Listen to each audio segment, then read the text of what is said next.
nuestro estudio, vamos a ubicar el texto que estamos estudiando. La segunda epístola a Timoteo es relativamente corta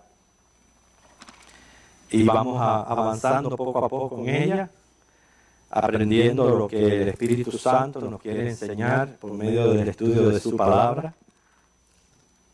Qué bueno que cuando terminemos el estudio usted pueda decir, estudié segunda de Timoteo, porque participé de cada estudio y escuché cada estudio. Vamos a estar viendo los versículos del 20 al 26.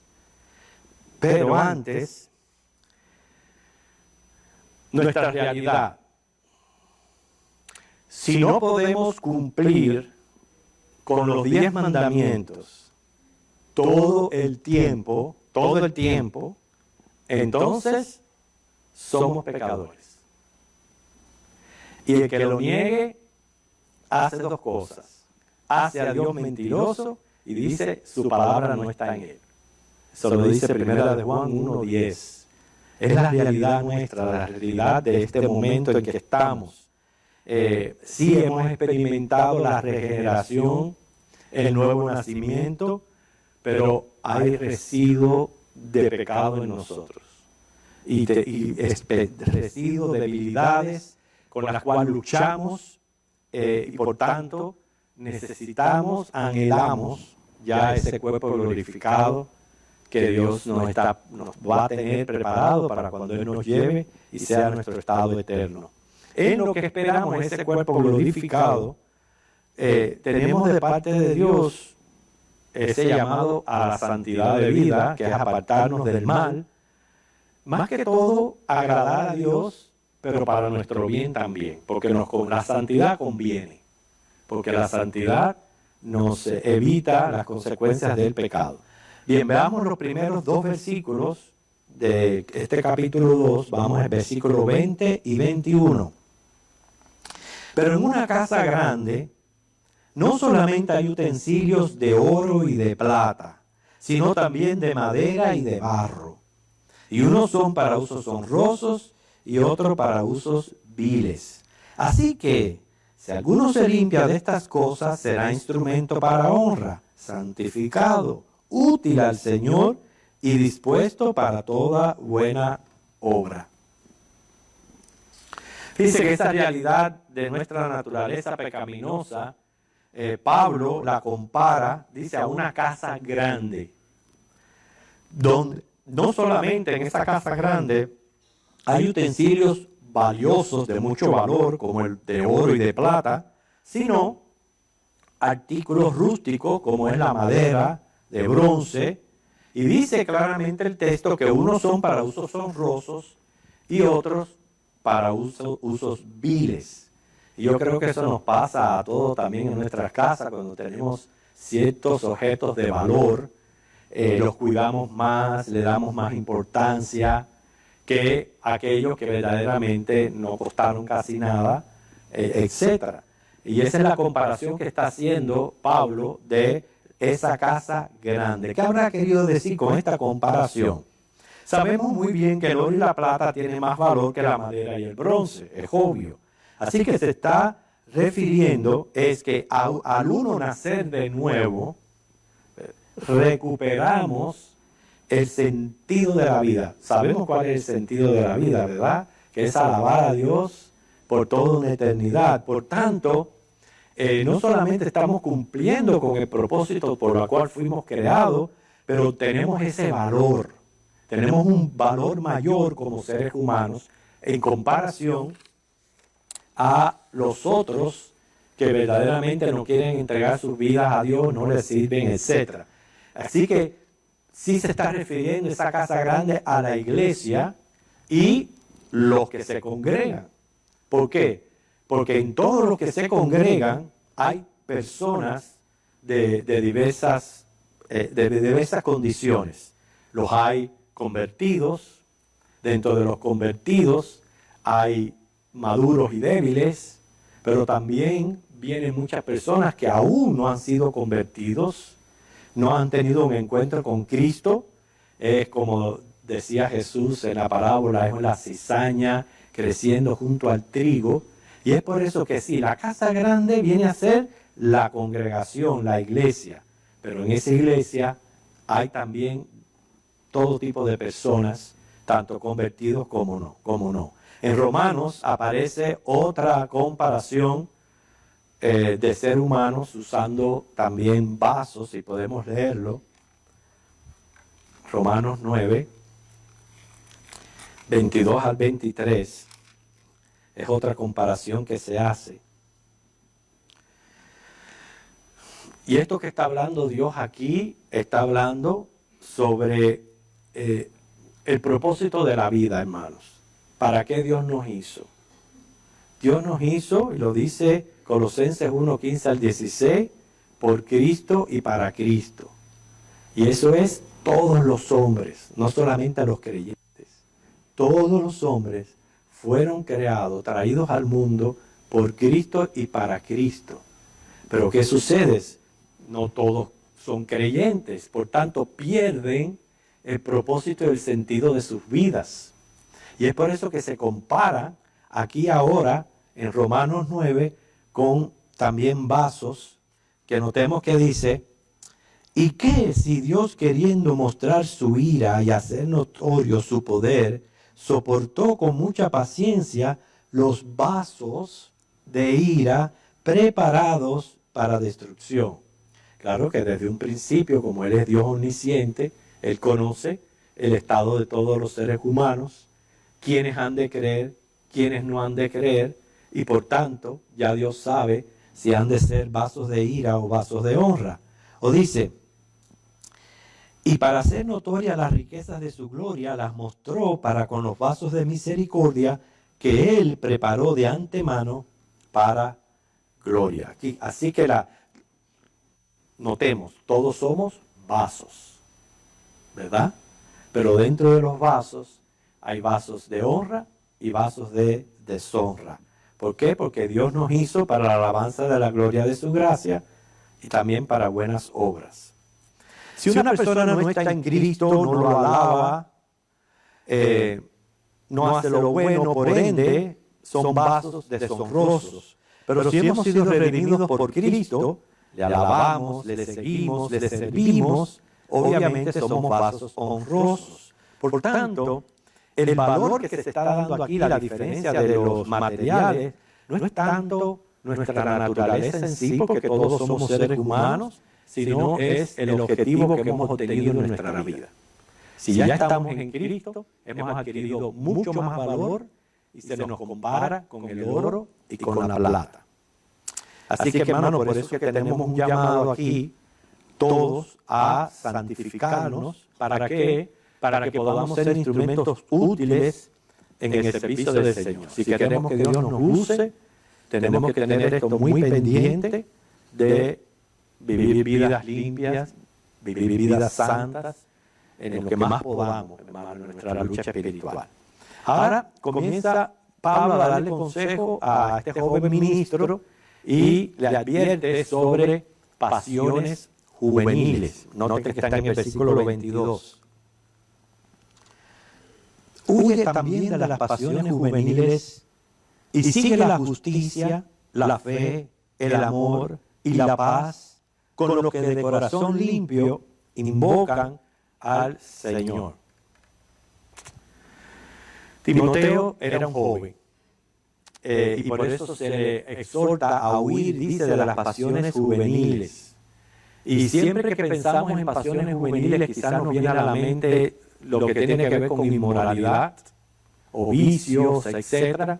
Pero hay muchas otras cosas que se debe uno de huir. Por ejemplo, el orgullo, el amor al dinero, el amor a la fama, son otras cosas que deben también los jóvenes de huir. ¿Por qué se le habla así a Timoteo? Bueno, porque cada edad tiene su característica. Sabemos que primero pasamos por la edad de la infancia y la niñez. Luego viene una edad muy difícil en el ser humano, que es la adolescencia. Pero Timoteo, por aquí más o menos se dice que tenía aproximadamente unos 35 años. Así que no se está refiriendo tanto a esa rebeldía común de la adolescencia, sino más bien a atracciones de los jóvenes. Quizás es una edad donde se cometen decisiones necias, decisiones que van a repercutir para el resto de la vida, se toman en esa etapa. Luego, cuando ya viene la edad de la juventud madura, uno ya empieza a sentar cabeza, a pensar en el futuro, a prepararse para el futuro, ya toma la vida de otra manera. Y así va a ir avanzando la vida, pero no queremos seguir avanzando ahora, porque si no nos envejecemos. Dejémoslo en los jóvenes, dejémoslo ahí. ¿Okay? Pero al joven muchas veces le cuesta aceptar equivocaciones, cree que lo sabe todo, muchas veces desechan los consejos, son ásperos hacia la instrucción. Y todas esas son características de la juventud, que por eso Pablo le dice a Timoteo que tenga cuidado con las pasiones juveniles. Pero, aunque los consejos aquí son dados a jóvenes, quiero decirles una gran verdad. Hay adultos que se comportan con menos madurez que los jóvenes. ¿Usted no lo cree? ¿Que es verdad? ¿Que así pasa? Por tanto, le aconseja, uno de los consejos que le da Pablo para huir de estas pasiones juveniles es con quién se reúne. Reúnese, dice, con cristianos espirituales para una buena influencia. Dice, seguir aquello que nos hace bien y menciona la justicia, que es hacer lo recto, la fe, que tiene que ver con confianza, con sana doctrina, el amor, que ya tiene que ver con el carácter de la persona, paz, sin conducta, temperamento, todas esas cosas debía de seguirla Timoteo. Vemos que las tentaciones se evitan huyendo de lo malo, evitando las malas influencias, compartiendo en buenos lugares con personas creyentes y temerosas de Dios. Así que es un buen consejo, ya que comenzó llamándonos a una vida santa. Un buen consejo es huir de toda mala influencia. Porque por lo menos si tenemos una naturaleza y una carne demandando satisfacción y a su vez estamos en lugares o en compañías, entonces nos va a ser mucho más difícil evitar todas esas cosas. Continúa con otras advertencias. El versículo 22. Noten cómo otra vez más Pablo aconseja a este joven pastor a evitar las contenciones. Dice 22, huye también, perdón, el 23, desecha las cuestiones necias e insensatas, sabiendo que engendran contiendas. O sea, desecha esas contenciones. Claramente, el joven debe de cuidarse de todas estas cosas, y un tremendo ejemplo que tenemos nosotros, no solamente en las palabras que Pablo le está diciendo aquí a Timoteo, sino el sabio Eclesiastés tiene muy buenas palabras para la juventud. Si buscamos ya el último capítulo de Eclesiastés,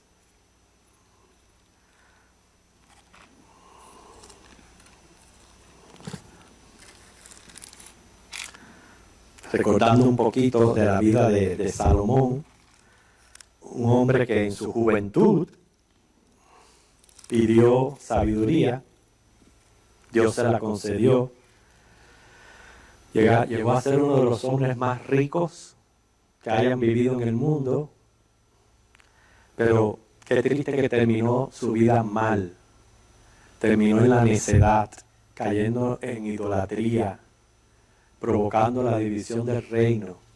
Es muy triste, y yo estoy seguro que con estas palabras vienen de una persona experimentada, de haber vivido la vida, de haber tenido de todo y de corroborar como él termina este Eclesiastés diciendo, lo más importante es saber que un día Dios nos va a juzgar.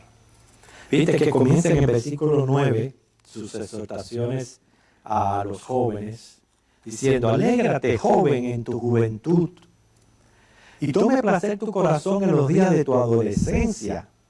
Anda en los caminos de tu corazón y en la vista de tus ojos, pero sabe que sobre todas estas cosas te juzgará Dios. Quita pues de tu corazón el enojo y aparte de tu carne el mal, porque la adolescencia y la juventud son vanidad. Acuérdate de tu Creador en los días de tu juventud, antes que vengan los días malos. Dice que primero le dice, alégrense y disfruten la adolescencia porque esta pasa pronto. Pero eso les digo, es el tiempo que hay mucha rebeldía, mucha necedad, y a veces toman decisiones sin pensar, sin profundizar en ellas, y no saben que se están trazando sendas por las que después van a tener que caminar por el resto de la vida. Y muchas de esas malas decisiones nos terminan marcando. Segundo, dice andar en el camino del corazón. Es bueno que el joven desde muy temprano conozca el Evangelio, la salvación. Dice, en la vista de los ojos. ¿Qué quiere decir en la vista de los ojos? Bueno, obviamente mirando, pero también apreciando, tomando, dejando, escogiendo, aprendiendo aquello que le conviene y lo que es sabio. Muchas de estas palabras las decimos y estoy seguro que a muchos le entra por un oído, le sale por el otro, pero bueno, no puede decir que no haya consejos de que andes en esta vida con los ojos abiertos, tratando de aprender. ¿Por qué? Porque la luz viene de la palabra de Dios. Te aconseja también a quitar del corazón el enojo. Es muy prototipo de la juventud. Por eso viene esa rebeldía. Y casi siempre el hogar viene a ser el lugar de la pelea y de la discusión. Y por eso que buscan amistades con quien relacionarse y con quienes tener empatía y cosas relativas. Y el hogar viene a ser el lugar que a ellos no les gusta, donde se enojan, etc. Pero sabemos que el enojo, hermano, afea la personalidad y los va caracterizando, mientras que la simpatía embellece y atrae buenos amigos. Le insta a apartarse del mal porque daña la conciencia, y el mejor consejo de todo, acordarse del Creador porque un día los ha de juzgar. Si la juventud es bella, pero es vanidad y pronto pasa, créame, pronto pasa. No la malgaste, aprovéchela, prepárese para la vida, dedíquela a Dios y va a cosechar buenas cosas. Nosotros en la Biblia, no los voy a mencionar todos, pero hay muchos ejemplos de jóvenes que fueron sabios, que fueron temerosos de Dios. Inclusive a Timoteo se le dice que nadie tome en vano su juventud. El hecho de ser joven y que tengan todas estas características negativas no quiere decir que yo como joven no pueda ser diferente, y más si tengo a Cristo en mi corazón. Hay muchos jóvenes en la Biblia que fueron prudentes, que fueron sabios, que supieron tener a Dios en sus mentes, agradarle en sus decisiones, y pueden servir de modelo. Les decía que los versículos 23 al 26 habla de nuevo Pablo advirtiéndole sobre lo que son las contenciones. Leemos 23 al 26.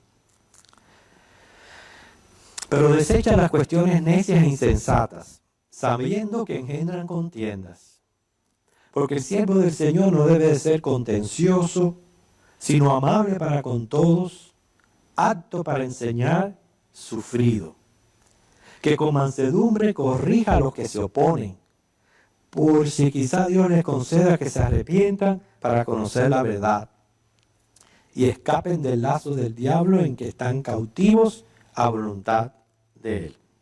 De primera mano, sabemos que todo tipo de falsedad, detrás de cada falsedad está el diablo, que es el que está promoviendo todo lo que sea en contra de la verdad de la palabra.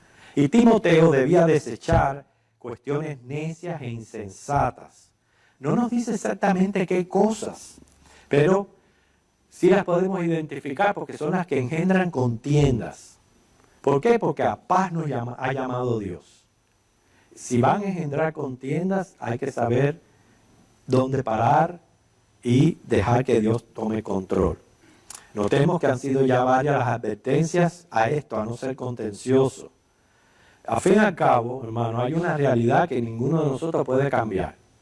Podremos tener diferencias en lo que creemos y decimos, pero lo que tú crees, lo que yo creo, jamás va a alterar el curso del plan de Dios. Ni la verdad de las Escrituras, ni el cumplimiento de las profecías. Jamás. Las malas interpretaciones a quienes nos perjudica es a nosotros mismos. Siempre hemos dicho que la verdad es absoluta. La verdad es absoluta. Cuando tenemos dos teorías contrarias, tres cosas. Las dos no pueden ser verdad. Segundo, una puede ser verdad y la otra mentira.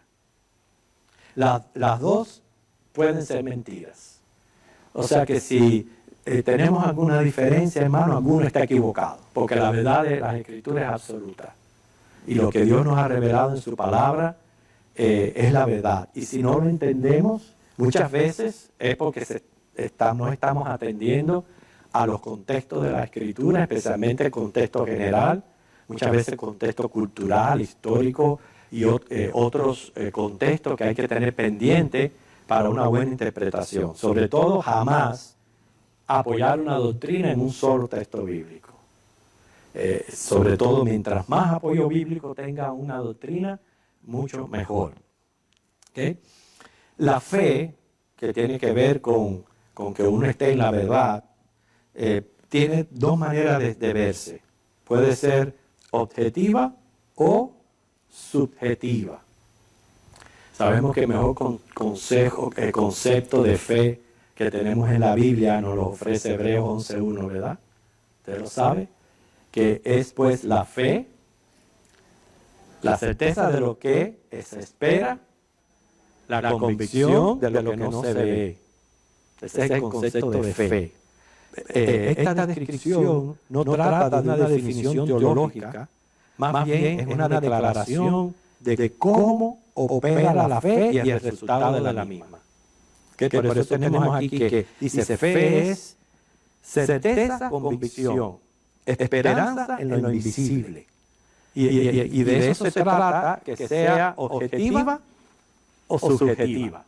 ¿A qué me refiero? Una fe objetiva, lo dice la palabra, está puesta en un objeto.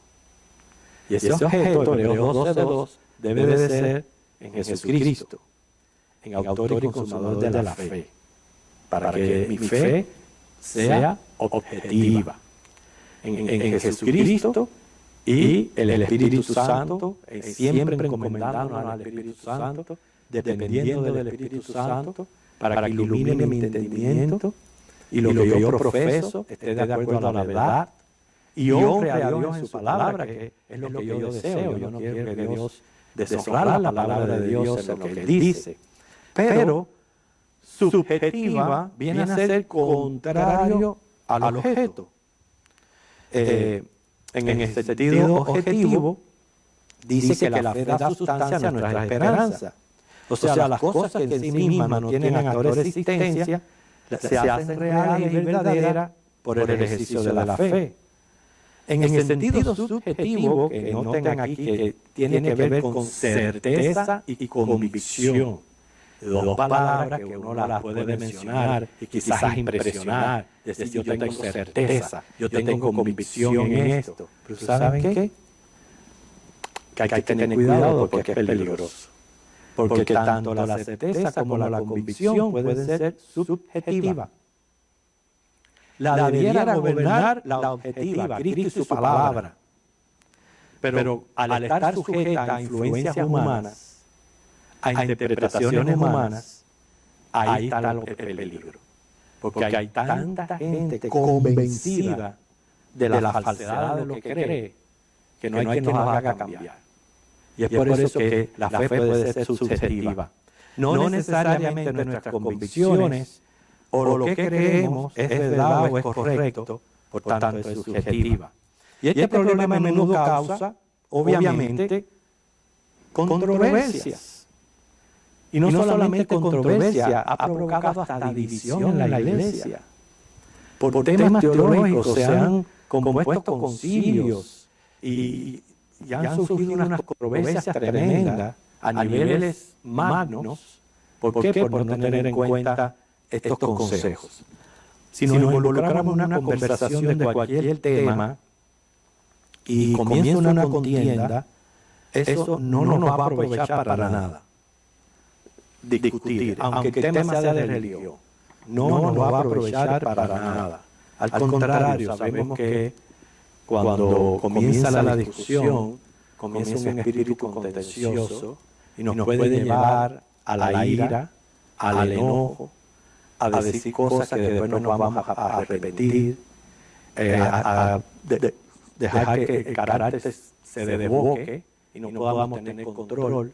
Y entonces en ese mismo momento, obviamente no estamos representando a Cristo. Nosotros sabemos esto, hermano, porque todos alguna vez hemos tenido un encuentro con algún sectario que ha venido a tocar a la casa, etcétera, y comenzamos a tratar de ayudarle, porque obviamente hay que atenderlo como conversos, y tratamos de presentarles el Evangelio, y en muchos de los casos comienza la contienda, y a veces nos podemos alterar. Se dice que una vez unos testigos de Jehová tocan a la puerta de una casa, y bueno, les abren la puerta y les dice pase, y ellos se quedaron pero tan asombrados que no lo podían creer. No podían creer que los dejaran pasar a la casa. Porque sabemos cuán controversiales pueden ser. ¿Okay? Por tanto, tenemos que hacer lo contrario. Ser amable para con todos, fíjese, para con todos, tanto quiere decir cristianos como no cristianos. Ser aptos para enseñar, eso es una buena encomienda, porque mientras más preparados estamos, más vamos a poder enseñar, e inclusive como estamos enseñando la verdad, no tenemos que enojarnos ni nada de eso, porque tenemos la verdad, y estamos en Cristo, en el verdadero Dios y la vida eterna, y al prepararnos para enseñarles podemos ayudar. ¿Por qué dice sufrido? Porque no es fácil controlarse cuando uno trata con personas de diversos temperamentos y niveles espirituales. Recuerden que todos estos consejos nos ayudan a nosotros, pero se le está hablando a un joven pastor. Se le está diciendo, Timoteo, joven pastor, vas a tener en la congregación personas de diversos temperamentos. Gente sí amable, dulce, pero también los van a ver tercos, los van a ver antagónicos. El antagonismo es una persona que todo lo quiere contradecir. Y van a ver todo ese tipo de personas en las congregaciones. Y tienes que ser amable con todos. Tienes que ser sufridos. ¿Okay? En fin, no todas las personas creen, piensan y ven las cosas de la misma manera que uno. Y tenemos que reconocer el límite o parámetro para no invadir el territorio personal ajeno, terminar ofendiendo, haciendo más mal que bien. Hay que respetar, hermano, la opinión de los demás. Usted trata de compartir lo que usted cree, porque obviamente quiere ayudar a esa persona, pero si esa persona no quiere ayuda, usted tiene que respetar el puesto de esa persona. El siervo de Dios también debe tener discernimiento, templanza, repito, porque trabaja con personas y no es tarea fácil. Nunca perder los estribos, mantenerse humilde, sometido a Dios, dependiendo de Él, lidiar con los que se le oponen, hacerlo con mansedumbre, con la esperanza que Dios les conceda arrepentirse y conocer pues la verdad. Por eso les digo que tenemos aquí ardua tarea de cerciorarnos cada uno de que estamos en la verdad de las Escrituras. No se refiere a seguir a hombres, estamos refiriéndonos aquí a honrar a Dios en su palabra. Por tanto, vamos a esforzarnos en que lo que yo creo esté en la verdad. ¿Okay? Inclusive en la manera de tratar con los sectarios y aún dentro de la iglesia. Y dice el texto, y eso nos lo enseña, que muchas de estas personas están cautivas por el mismo diablo, haciendo la voluntad del maligno. Por tanto, hay que sentir amor y compasión y ayudarles en lo que podamos para que escapen de ese lazo tan terrible. Así que todas estas son buenas advertencias que Timoteo recibe para ser un buen ministro del Evangelio. Y quiero terminar con una alegoría. A mí me ayuda mucho. La he dicho varias veces desde el púlpito, pero tenemos hermanos nuevos y no la han escuchado. Pero verdaderamente es muy sabia, que es una alegoría de la prudencia. Prudencia significa moderación, cautela, sensatez, buen juicio. Cuán necesario es para tomar decisiones en la vida que seamos prudentes, ¿verdad? ¿Cuántos males vamos a evitar si tenemos la prudencia en nuestra mente?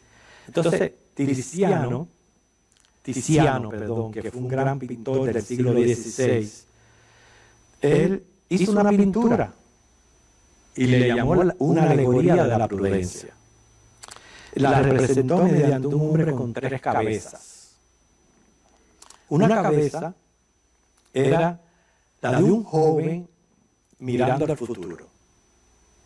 La segunda cabeza de un hombre ya adulto mirando el presente. Y la tercera, la cabeza era la de un sabio anciano mirando al pasado. O sea, el joven miraba hacia el futuro, el adulto miraba el presente, pero el anciano miraba el pasado. Y sobre la cabeza, Tiziano escribió una frase latina. Dice, del ejemplo del pasado, el hombre del presente actúa con prudencia para no hacer peligrar el futuro. Lo voy a repetir.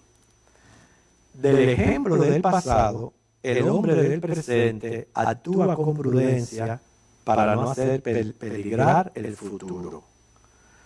Los fracasos del pasado y la inseguridad del futuro suscitan ansiedad en el presente.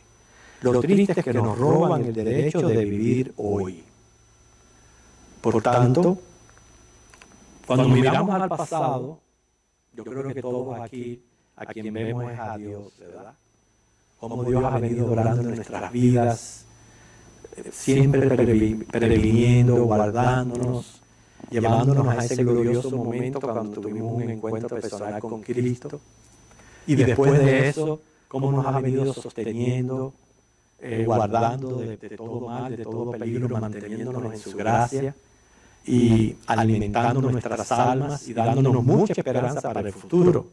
Por eso uno tiene que aprender a ver a Dios. A veces no quiere decir vivir en el pasado, porque gracias a Dios que la palabra lo dice, es pasado.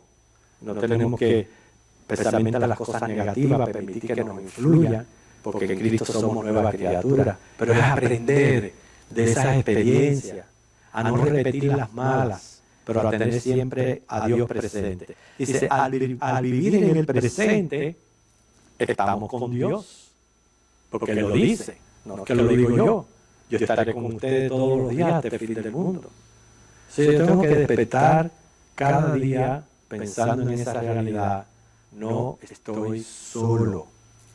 Cristo está conmigo. ¿Cuántas veces pensamos en su compañía a diario en nuestras vidas? Y lo tenemos pendiente. Dice, al enfocar el futuro, tengo las promesas de Dios. Así que estamos completos. En el pasado, yo veo a Dios obrando en mí. En el presente, Dios está conmigo. Y en el futuro, tengo las promesas de Dios. Señor les bendiga, hermanos. Recuerden, próximo martes no tenemos servicio, pero cuando regresemos retomamos nuestro estudio de Segunda de Timoteo. Que el Señor les bendiga.